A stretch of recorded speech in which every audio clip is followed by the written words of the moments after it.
we perform at a level that equals our own self-image. How much is a lot of money to make in 1 month? We're going to start to do it on purpose. How can you want something if you don't really know it exists? Familiarity, knowledge breeds confidence. Today we have Gordon Watson, Steve Powers' partner in the Gordon Watson and Steve Powers coaching company. And Gordon runs a team, and they are crushing the game right now, guys, like absolutely crushing it. And they're doing killer numbers. And, Gordon is just so much knowledge about like team building, mindset, a lot of mindset stuff. I saw him at an event about a month ago, and it was better than I expected. I think I was like one of the few that was actually writing down all these different notes, even though I'm being coached by Steve. It was still a lot of value. And I wanted to bring Gordon on so that he can really show you guys, or teach some things that around mindset and leadership that can hopefully provide value, and then go from there. So thank you, Gordon, for coming on. Oh, thank you. It's great to see you at that event. I try to make sure that people come in with very low expectations so that I can impress them more easily. And so hopefully we're starting off that everybody just have very low expectations of this call. Then maybe by the time we're done, you'll be impressed. All right. Nice. So no, I appreciate the invitation. I'm always excited to do things like this. I love what I do. I love sharing. I love coaching people. I love teams. So I'll just give you just a little bit of background. I started my team in 2019. That first year we did 185 transactions. Then the second year, 2020, we went to 335. Then we jumped to 432. Last year we did 528. And the exciting thing is, Dean, now here we are in a quote unquote down market, and we're finishing up the first quarter at 185 deals and $48 million in volume. So Dean asked me to share some thoughts on mindset and leadership with you. And I was thinking about, man, I literally could talk all day on this, but there's one particular direction that I want to go with you guys. So Dean, just to be sure that I'm clear, are most of the people on this call, do most of them have teams? It's half and half. Everyone on this call, they are prospectors. They are either ex-MFO agents. So we're all hardworking agents that are on this call. Yes. Yeah. Well, the point I'm going to make is going to apply whether you're on a team or whether you're just trying to deal with your own individual self. And one of the points I made on that talk that Dean was talking about is that we all, and I want you guys to write this down because this is going to be a foundational point of what I'm going to talk to you about today. We all, every one of us, me, you, all of us, we perform at a level that equals our own self-image. Okay, we perform at a level that equals our own self-image. Now, every one of us has a self-image. Now, this self-image, may be different depending upon the different roles. You may have a great self-image of yourself as a father or a mother, but a completely different self-image when it comes to the role of being a real estate agent.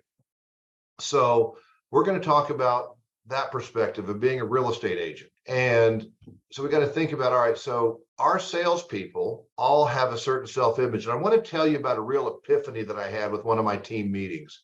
So I meet with my team every day from 11 to 12. And I live in Oklahoma, and our average sales price so far this year is about $260,000. And at the time, our average commission that my salespeople were being paid, their average commission was $3,800. I want you guys to write that down. Okay, they were making $3,800. Now I run a team right now. I've got 17 people on my team.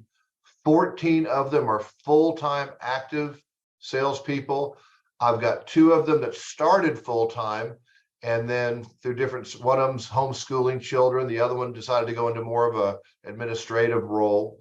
But I've got 14 full-time active and then 3 that we're called part-time. So we're in this team meeting, and I said, all right, our average commission, guys, is $3,800. Now, I want you to raise your hand if at your previous job you were making $3,800 a month or more. If you were doing that much or more, raise your hand. Well, there was probably 15 people in the room. One hand went up. One. Everybody else on my team was making less than that. Now, here's the challenge. The challenge is I'm trying to get my team members to a point where they're selling 3 homes a month or more. Minimum standard of 3. Well, as you can imagine, they go out and sell one house and make $3,800. They've just exceeded their previous monthly income from their last job. How do I get them up to 3? That's the question for today. Now, if you run the numbers right now, okay, and look and say, I've got 14 full-time active salespeople, and I get an occasional sale from a part-time person, but let's say 14 people. I've got 14 people, and right now our goal is 650 transactions this year. Thank the Lord, we're ahead of that pace right now, and hopefully we can stay ahead. We're on pace, I think, for a little over 700 right now with 14 people. Do the math. That's a pretty decent production per person. Okay. So the first thing that we all had to do is we had to acknowledge that we perform up to the level of our own self-image. We have to acknowledge that first, that whether we want to accept it or not, we have a limit that we have placed on ourselves. And how did it get there? Well, in most cases, it got there by default. Let's just say that you're 35 years old. How long did it take you to create the self-image that you have? 35 years. So to think that we're going to change it overnight is not really realistic. But can we change it? Absolutely, we can change it. The thing that we've got to accept is the mindset that we have now. It was formed through all sorts of different exposures in our life, from the family that we grew up in and our perception of money, to the communities that we lived in, to the schools and churches that we attended, to the people that we hung out with. All of these things formed our self-image. So let me have you guys write down another question. How much is a lot? Now, I could say, all right, how much is a lot of money to make in 1 month? And every single one of you have an answer to that question. All of you do. But as we all know, there is not a right or wrong answer to that question. But yet we all have an answer. Now, the interesting thing, the thing that I find fascinating, because I just absolutely love leading my team and I love coaching the people that I coach, and helping them to break through these mental limits, okay? Because we all have that number. Now we got to figure out, all right, we know how it got there. How do we change it? Well, the way that we change it is the same way that it got there. The difference is that as opposed to developing a self-image by default, we're going to start to do it on purpose, okay? So I take my salespeople through a number of different exercises. Many people have a hard time setting goals because they really don't know. They don't know what they don't know. How can you want something if you don't really know it exists? Part of changing your self-image is creating a burning desire for more. Well, as long as you're satisfied with $3,800 a month, it's hard to create that burning desire. So I have them do several things. Number one, I have them write out a goals list. I have them do things such as identify what kind of car they want. Go to that car dealership. If you're able to, I know it's more difficult these days, but if you can, test drive the car, sit in the car, smell it, have your picture taken with it. There's one particular restaurant in town that I consider probably the nicest restaurant in the city. It's called Mahogany's. You can count on Saturday nights, if my wife and I are in town, we're at the bar at Mahogany's on Saturday night. That's just our date night spot. Why? Because it's the nicest. And the people that you meet at the bar at Mahogany's are, guess what? Mahogany's kind of people. Well, I want to hang out and I want to be around Mahogany's kind of people. I've met some really, really cool people over the years. And so I tell my salespeople, I say, listen, I want you to go to either Mahogany's or a place like it. And you may not want to drop a big chunk of change on a meal, but you can go have a drink. You can go order an hors d'oeuvre. You can go be a part of that environment. But I also tell them, listen, you've got to walk into the door of that place with the mindset that you belong there. You can't walk in feeling like an outsider. No, you got to stand up straight and tall, hold your head up, throw your shoulders back like you belong there, okay? Put yourself in that environment, soak it up. I also tell them to picture what somebody at that next level looks like. How do they dress? Let's just say you want to get to the point where you're making $500,000 a year. All right, somebody who's making $500,000 a year as a professional, how do they dress? What do they look like? Now, again, you may not have a big budget, but you can probably go out, guys, you can probably go out and buy one suit that you can accessorize with different shirts and stuff like that. Ladies, same thing. But we all know that when we dress up, when we put on our professional attire, we feel differently. Do you guys agree with that?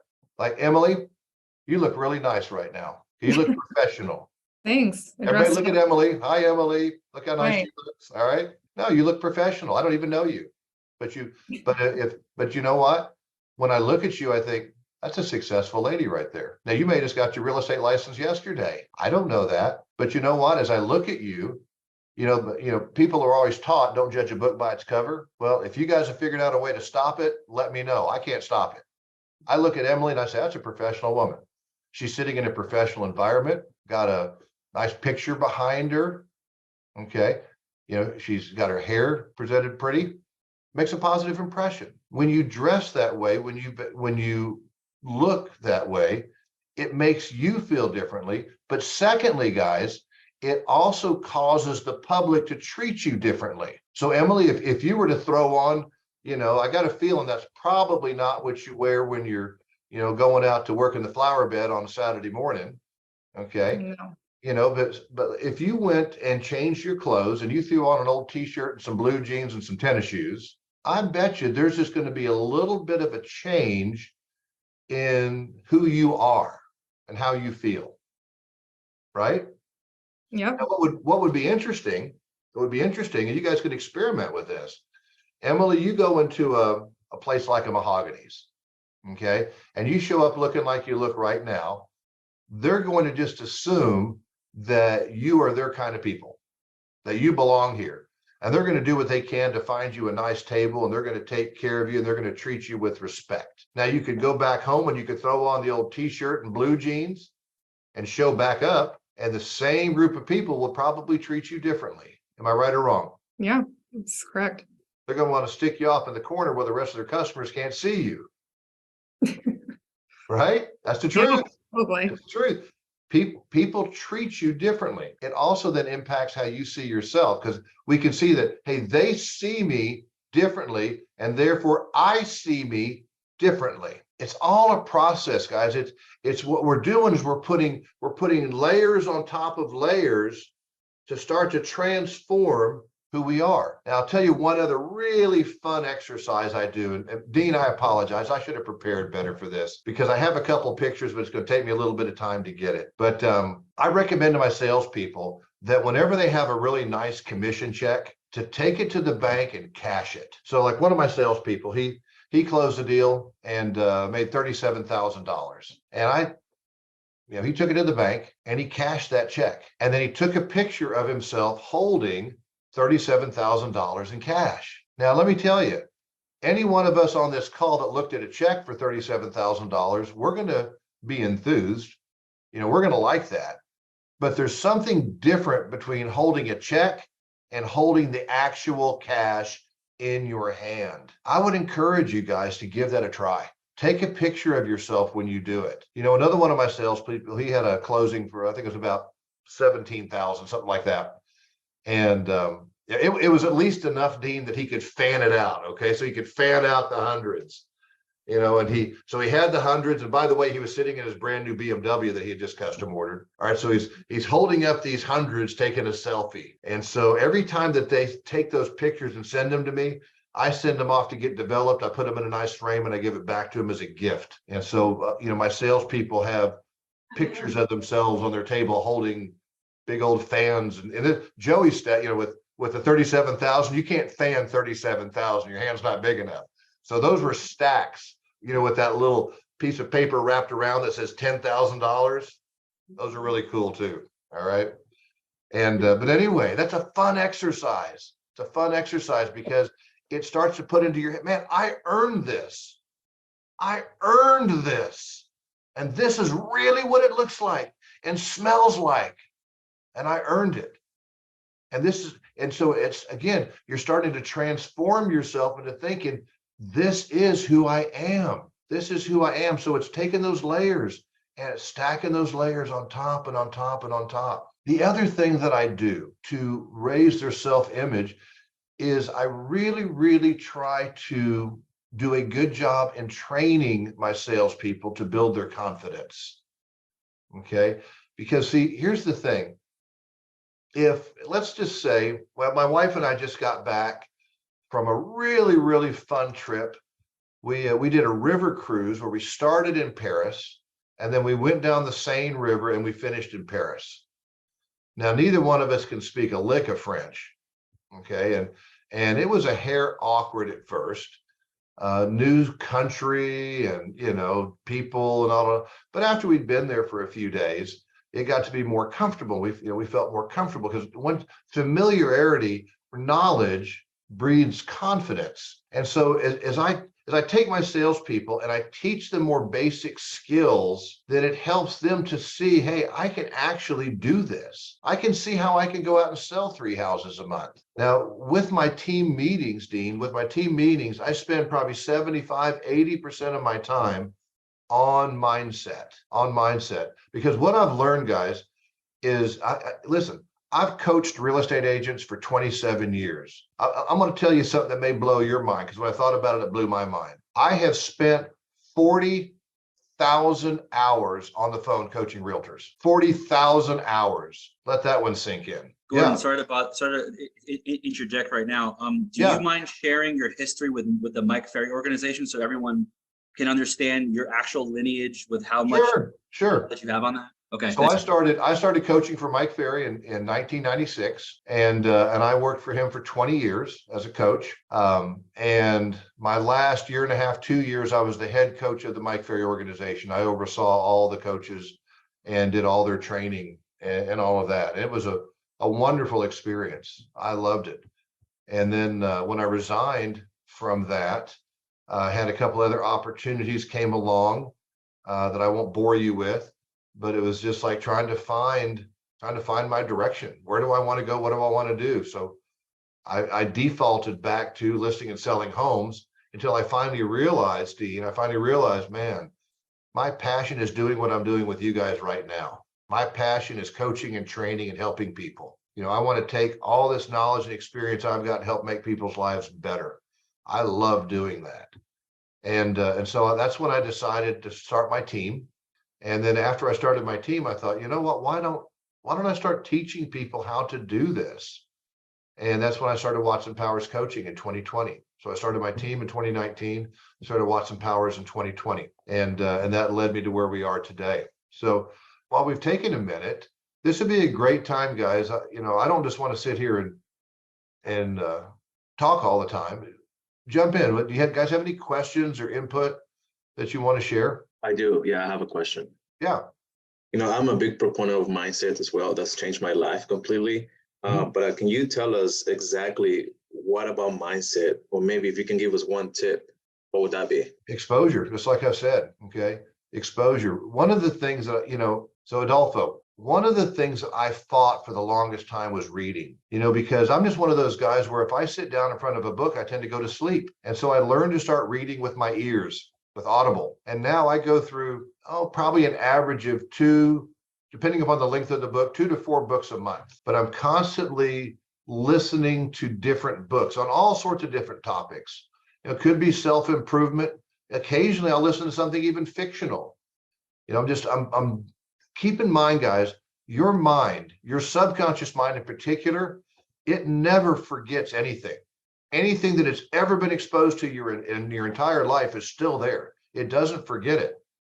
And then your subconscious mind, when it needs to make a decision as to how to think, act, behave, it goes back into your subconscious mind and looks for references. Well, by reading a lot, by watching a lot of podcasts, by being a part of programs like what we're doing today, you're pumping stuff into your subconscious mind. You're giving yourself more positive tools and more positive ammunition, which is going to start transforming who you are. Does that make sense? Yeah, that helps a lot. Thank you. Yeah, you're welcome. Good question. Hey, Gordon, this is Dean Souza. How are you? Dean, What's going on? How are you? I don't even see you're a voice. I don't see your picture, but anyway, how have That's you been? all right. I'm good. My daughter's 6, so I'm at home with her today, but I wanted to tune in. Can you describe the makeup of your team and how work flows through it? Who's on your team, what positions? Oh man, yes, I can. It may not be the easiest thing to do. I'm gonna give you the Reader's Digest version. But Dean, listen, all you have to do is you just reach out to me by phone or email, and I'm glad to spend as much time as you need. The way that I do things right now, as I know you're an owner broker now. When we first met, you were in the trenches just like the rest of us. But you know, I'm in a marketplace where I've really got to watch my overhead. Now we all do, okay? We all have to watch our overhead. You know, but when you're dealing with the $250,000, $260,000 average sales price, you got to really watch it close. So right now I have, as I said, 14 full-time salespeople, 3 part-time salespeople. I have 2 processors that manage the newer salespeople. And then I have my senior or more productive salespeople. They all 3 have their own individual processor.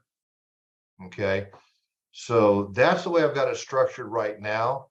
The next level of my business, Dean, is to introduce an operations manager. I just, you know, I probably should do it now, but I'm having too much fun running the team on my own. And so I keep saying just a little bit longer, just a little bit longer, you know, then I'll do it. But I mean, that's in a nutshell, that's kind of how it runs. But I'd be more than happy to give you breakdowns and talk to you about systems or whatever. All you have to do is just reach out, write it down, Dean. Call me directly. Any of you can write it down. Call me 405-210-6886. I'm going to give it to you one more time. 405-210-6886. So if you have a question, maybe you want to be coached. I still got a couple. So I don't coach as many as my partner Steve does, but I still have a couple spaces in my schedule if somebody's wanting to be coached and build teams. I'd love to help you. But you know, if you just have a question, reach out to me. I'm always glad. Thanks, Gordon. I will. Absolutely. Talk to you soon. Yeah, I'm glad you're here. Can I ask another question? Yeah, Go please. ahead, Adolfo. Go ahead. Oh, okay, thank you, Dean. Since you were talking about your partner, right? Yeah. So let's say if someone was to reach out to you or him, I mean, do either of you have a different style? I mean, who will be better for your partner versus you No, that's a great as a question. client? And yes, we are the same yet polar opposites. First of all, I'm much more handsome than he is. So, but if that doesn't matter to you, no, I'm just kidding. Yeah, we're completely different. We're completely different. Steve, I'll tell you this in a nutshell. Steve is probably the best coach in the entire country. And I say that humbly and honestly. He's probably the best coach in the whole country. However, I'm better at coaching teams. Why? Because I do it every day. I literally do it every day. And I think if you look at my numbers are pretty respectable. So I probably am doing a pretty good job at it. So, you know, if it depends upon what you're needing in the way of coaching. I can coach on all the things that Steve can coach on. Steve can coach on all the things I can coach on. We just have areas that maybe we gravitate more to, maybe because we just have a little bit more passion in that area. You know, Dean, I know you're being coached by Steve, you know, and you said very positive things. And Steve said very positive things about you. I mean, he's phenomenal. He's phenomenal. We're adding coaches to our, we've just added another coach. We've got another coach getting ready to join us here shortly because our program is growing. So I'll tell you one of the things about our coaching program, and this is brief commercial, but listen, we are not smoke and mirrors, guys. There's a lot of coaching programs that are just wanting to bring you in the program to get your money and sell you a lot of sizzle, but there's no steak. Okay. In our program, there's a lot of steak. There's a lot of meat and potatoes. We're going to teach you how to make a lot of money. It's almost too much. It's almost too much sometimes, to be honest. Yeah. You know? So we're the real deal. And Gordon, do you mind, before, I know we have a hard stop coming up, I just wanted to, for the group, there's also a lot of newer agents that have come on that I know are listening right now, and also that, you know, want to get their production to the next level. You shared with me a month ago in the group at that time. Yeah. You're a new driver example, if you remember that.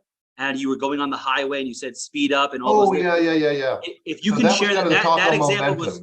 So it was all about the law of momentum was such a big thing for me. I was like, I wanted to share with the group, if you don't mind. Sure. Momentum goes like this. It starts off in 3 stages. Okay. The first phase of momentum is what we call formulation. Formulation is where you're basically making your plan. You're putting your plan together. You're formulating your plan. You're deciding what you want to do. You're deciding who you want to share it with. And make sure that you only share it with people who are going to support you, by the way. Don't just share it with the world, just people that you believe are going to support you. All right. Then you step into what's called the concentration phase. The concentration phase takes a minimum of 90 days, minimum of 90 days. Okay. It depends upon whether you are consistent with it or whether you stop and start. There's some people that stay in the concentration phase their whole career. So the concentration phase takes 90 days. It's broken down into 3 30-day segments. The first 30 days is unique because it is definitely the hardest. In that first 30 days, you're creating new habits, you're creating new disciplines. Okay, you're basically implementing the changes that you have to make to accomplish this goal that you set. At this point, they're not habits, they're very conscious. You got to think about it. And it's a lot harder to do something when you have to think about it versus just doing it automatically. And here's the hardest part about this first 30 days is you may or may not see any tangible results. However, if you learn to quiet your mind, you'll be able to feel the energy. You'll be able to sense that things are starting to stir. It's starting to happen. And you've got to stay consistent. During this first 30 days, it's critically important that you're totally avoiding any negative situation, negative people, negative environments. Don't get involved. It's all positive. Read, study, become addicted to pumping positive stuff into your mind, because believe me, your old habits and your old way of thinking are going to try to pull you down. Okay, they're going to try to pull you back. It's a fight, guys, and you got to be prepared to win that fight. Then you're going to step into the second 30 days. In the second 30 days, now what you have been doing consistently is starting to take root. But I want you to keep in mind the roots are shallow and you can easily be knocked back. So you've got to keep doing the positive things, but it's going to start to become more easy. Now, here's a critical point in the second 30 days. This is typically where you're going to start to see some results. However, listen to me carefully on this point. However, it may not appear to be directly as a result of what you've been doing. Okay. So maybe you made a new commitment to calling expireds and buy owners, and you're really working on that discipline. But all of a sudden, in the second 30 days, there's some referrals that pop out of nowhere. There's some opportunities that pop out of nowhere. And it's important that you recognize that it is a result of what you've started. You cannot write it off to luck, because one of the things that's critically important right here, guys, is that we all need that positive reinforcement. We need that reassurance that what we're doing is working. Okay, so you cannot write it off to luck. You've got to realize that it came as a result of what you're doing. Then you step into the third 30 days. In the third 30 days, it can resemble momentum. It can resemble it because momentum is defined as a sudden burst of sustained results. A sudden burst of sustained results. The key word there is sustained. Your business is going to go from here to here. Now, in the third 30 days, you can have surges and it can feel like you're momentum, but in fact, you're not. Okay, you're just starting to get a glimpse of it. Again, your roots are deeper at this point. Your habits are starting to become more second nature. And so things are starting to click. Then you step into momentum. In momentum, again, your business jumps up, but you've got to watch out for 2 pitfalls. There's 2 pitfalls in momentum. The first pitfall is ego. Ego shows up like this because, again, your business shoots up and ego shows up and says, hey, we have finally arrived. The world has figured out who I am. I don't have to do all those things that I used to do because now the business is just coming to me. And so you stop doing what got you there. And the next thing you know, you've experienced a setback and you're saying, what the heck happened? The second pitfall, this is what Dean was alluding to, is overwhelm. Overwhelm is 90% mental. You make up problems that don't exist. Why? Because you're traveling at a faster rate of speed than you're used to. It's kind of like if I were to put you in a NASCAR that's capable of going 200 miles an hour, and you got that car up to 150 miles an hour, that's probably faster than most of you've ever driven in your life. And so you're going to start to feel scared and nervous and out of control. And yet that car is saying, come on, I got a lot more in me, press the gas. And you're like, oh my God, I'm already scared. Now, an example that I want to give of overwhelm. Okay, so imagine when you first learned to drive a car. Now, I don't know who taught you guys to drive. For me, it was my father. Okay, my father taught me to drive a car. And the first time that you get behind the wheel of a car, where you're the one steering, you're the one that's controlling the accelerator. I mean, even 35 miles an hour feels like you're going really fast. And then I can remember that moment when I had to get on the interstate. My dad says, okay, there's the on-ramp. All right, let's go. Come on. All right, let's go. Let's speed up, speed up. Come on, faster, faster, faster. You're going to get run over. Press the gas. And all of a sudden you're doing 70 miles an hour and you're white knuckling that steering wheel and you're imagining all of the things that could happen. Oh my God, I could have a blowout right now. That car could pull over in front of me at any moment. We could all die. But eventually you realize that's probably not going to happen. And then you learn to quiet your mind. It's not long until you're drinking a cup of coffee while you're texting. Don't do that, but that's the reality. Okay. While steering the car with your knees, you've learned to quiet your mind. Now, some of us may have learned to quiet it too much. Okay. But we realize that all of these things that we created in our head aren't going to happen. They aren't going to happen. We've learned to quiet our minds. And when you quiet your mind, you allow yourself then to take that business up to the next level and say, you know what? I can really do more and it's going to be okay. So Dean, that's a really fast run through of the law of momentum. I think you nailed it. That was exactly what I was wanting the group to hear. Thank you. Good. You're welcome. And Dean, if I may, and Gordon, thank you again. I have one question. Do you mind if I ask that? Sure. Dean? Go ahead. So I have a question about, you mentioned the goal setting. I actually posted it comments there as well. But so on goals, how do I put myself into the goal of owning more cash flowing properties as opposed to just test driving and buying a new car? I've test drive a car before, but it doesn't really fire me up in the same way that owning another cash flowing real estate property would. So Right. how do I put myself in that and kind of in the same sense though? Sure. So again, if we had more time, Dean, I don't know if I took you guys through this exercise or not, but it's an exercise in visualization. I'm a big believer in visualization. And I go through an exercise where everybody closes their eyes and you just simply listen to my voice. And I have you imagine yourself on a beach. Then I have you imagine yourself at a honky tonk bar. And then I have you imagine yourself at a funeral. All three very, very different situations. Okay. And when you really experience visualization, what you'll notice, your pulse changes, the way that you feel inside, your level of happiness and contentment. Okay. It changes. You're going through physical changes while you're never leaving your chair. That's an example of the power of visualization. And so Isaiah, what I would tell you is you need to visualize. First of all, you need to write out what it is that you want, get clear on it. Then you need to visualize yourself as having it. And when you do, you need to allow yourself to experience all of the positive emotions that go along with that. Because the difference between you having it and not having it is, just like I said, it's adjusting that self-image. You've got to give yourself permission. And you may think that sounds crazy. Why wouldn't I give myself permission? Trust me, we all hold ourselves back. Give yourself permission to step into that next level and own that investment property and be wealthy and say, I can really be that guy. So visualize yourself there, experience it in your mind first, and then you'll find that it'll start to happen in reality. Gotcha. Awesome. Thank you so much. I Yeah, appreciate you're it. welcome.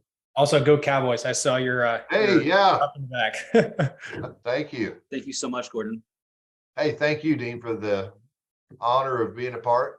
And if I can ever share anything with you guys again, don't hesitate to reach out to me. I love doing it.